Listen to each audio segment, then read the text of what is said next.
ہمارے ہاں یہ نوجوان طبقہ جو اپنی تعلیم مکمل کر لیتے ہیں، اس کے بعد اچھی جاب تلاش کر کے اپنی منزل تک پہنچ جاتے ہیں، اور پیچھے ان کے گاؤں اور مقام کے لوگوں کے ذہن میں یہ ہوتا ہے کہ یہ بچہ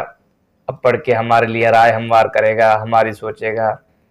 جس کی وجہ سے یہ ہوتا ہے کہ وہاں پہ جو سرکاری بلڈنگیں ہوتی ہیں اس حساب سے وہ ویران ہو جاتی ہیں کہ ان کی کوئی مالکی نہیں ہوتی، کیوں گاؤں کے لوگ، دیہات کے لوگ ان پڑھ ہوتے ہیں، جاہل ہوتے ہیں،